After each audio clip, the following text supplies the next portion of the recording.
কিন্তু একটা ব্যতিক্রমী প্রতিমা, একটা ব্যতিক্রমী প্যান্ডেল এবং মোবাইলের যুগে যখন সবাই হারিয়ে যাচ্ছে সেই জায়গায় পরীর দেশের থিম বাচ্চাদের এবং আগামী প্রজন্মের কাছে একটা বাড়তি পাওনা। আপনার কেমন অনুভূতি? আসলে আমরা সেরকম একটা অনুভূতি পাওয়ার জন্যই আমরা দর্শনার্থীদের মন আকর্ষণ করার জন্য সবার ভালোবাসা সহযোগিতা নিয়ে আমরা এই থিমটা হাতে নিয়েছি।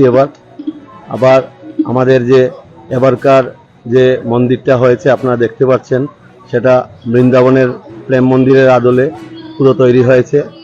এখানে বিভিন্ন ধরনের আলোর সমারোহ আছে, আপনারা দেখতে পাচ্ছেন, নিশ্চয়ই দর্শকদের মন টানবে।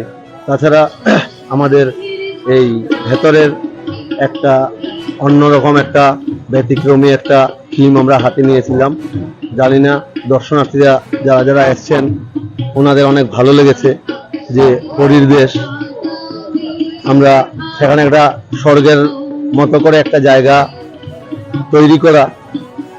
কতটুকু পেরেছি আমরা জানি না, সবার সহযোগিতায় যেন আমাদের পুজো, আমাদের প্যান্ডেল, আমাদের সব কিছু আরো সুন্দর হয়ে ওঠে, তার জন্য আমরা দর্শনার্থীদের কাছে আহ্বান জানাচ্ছি। আসলে আমাদের প্রতি বছরে আপনারা দেখতে পাচ্ছেন এখনো সাংস্কৃতিক অনুষ্ঠান চলছে। আমরা এই অঞ্চলের সবাই সংস্কৃতি প্রেমী, তো আমাদের 4 দিন ধরেই চলতে থাকবে এরকম নানা ধরনের অনুষ্ঠান, আগমনী, দুর্গার উপরে, পুজোর উপরে অনুষ্ঠান। তাছাড়াও আমি আবার আহ্বান জানাচ্ছি সবাইকে, আপনারা আমাদের সপ্তমী, অষ্টমী, নবমী 3 দিন আমাদের এখানে প্রসাদ বিতরণ করা হবে। আপনারা এসে মন্দির উপভোগ করবেন, আপনারা প্রসাদ নিয়ে যাবেন। আপনার ভালো নামটা? রাজেশ রায়। কি পদে রয়েছেন? আমি একজন কর্মকর্তা। ধন্যবাদ দাদা। রূপকথার গল্প পড়েছেন আপনারা, সেই জগৎটা কিন্তু হারিয়ে গেছে।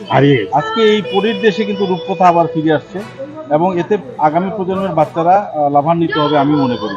আমি একজন বাংলা অনেক সাহিত্য পড়েছি, অনেক বছর নসিরুল্লাহ লাইব্রেরিতে ক্লাস 5 থেকে 10 পর্যন্তই পড়েছি, সুতরাং সেই জায়গাটা একটা অনুভূতি রয়েছে।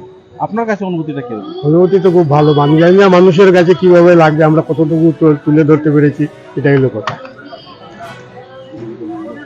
চালার লাগে এটা খুবই উপভোগ করার জিনিস। হ্যাঁ, পরীর দেশ বাচ্চাগুলোও তো বলছে হ্যাঁ অনেক সুন্দর সুন্দর, বাচ্চারা খুব খুশি। আজকে যতজন এসেছে মোটামুটি দেখেছি বাচ্চারা খুব খুশি। बोल दो बच्चे, हम लोग को बहुत अच्छा लग रहा है। अच्छा लगा है, बहुत अच्छा लग रहा है। बहुत अच्छा लगा। एक अहम सवाल है यहाँ पर, आज के ज़माने में जो लोग हैं मोबाइल के पीछे भाग रहे हैं, बच्चों से लेके सभी, जन्म के 2-3 महीने या 6 महीने बाद से ही मोबाइल के शिकार हो रहे हैं। लेकिन यहाँ पर एक जो पुरानी रूपकथा का माहौल है, परियों की देश या परियों की रानी, राजा रानी, ये सब वापस लौट के आ रहा है। तो आपका अनुभव क्या है? देखिए, ये तो सब हम लोग इसी के लिए इसको जो थीम जो रेडी किया गया है, हम लोग इसी के लिए किए हैं कि जो मोबाइल है, ये है जो बच्चा मिसगाइड हो रहा है, अगर ये सब बच्चा देखेंगे तो इनको इतिहास का जो है वो सब इनको मालूम चलेगा, ये कि पहले क्या था और क्या हम लोगों को देखना चाहिए, क्या नहीं देखना चाहिए। ये सब चीज़ इन लोगों को ज्ञान में, ये नॉलेज में। और यहाँ तो देखने का बहुत कुछ ही हम लोग किए हैं और इससे सोच रहे हैं कि आगे और चल के और आगे बढ़िया कर सके हम लोग। धन्यवाद सर। आपका पूरा नाम? प्रताप सिंह। धन्यवाद। আনন্দমুখর পরিবেশে কি বলতে চাইবেন? আমি এই আজকের এই আনন্দমুখর পরিবেশে মায়ের শ্রীচরণে প্রার্থনা জানাই উদার বংশ বরাক তথা বহির্বরাকের প্রত্যেকের জীবনে মায়ের আশীর্বাদে সুখ, শান্তি ও সমৃদ্ধিতে ভরে উঠুক এবং এই শারদোৎসব প্রত্যেকের জীবনে আনন্দমুখর হয়ে উঠুক, এই প্রার্থনা আজকের দিনে মায়ের শ্রীচরণে জানাই। দর্শক শ্রোতারা বলছেন এবার উদারপন্থের আকর্ষণের কেন্দ্রবিন্দু হচ্ছে আপনাদের হাসপাতাল নদীর পুজোটা, তো আপনার কাছে কেমন হচ্ছে? এটা আমাদের কাছে পরম প্রাপ্তির জায়গা। দর্শনার্থীরা আমাদের এখানে এসে যেভাবে আমাদেরকে আনন্দ দিচ্ছেন, সত্যি আমরা আপ্লুত।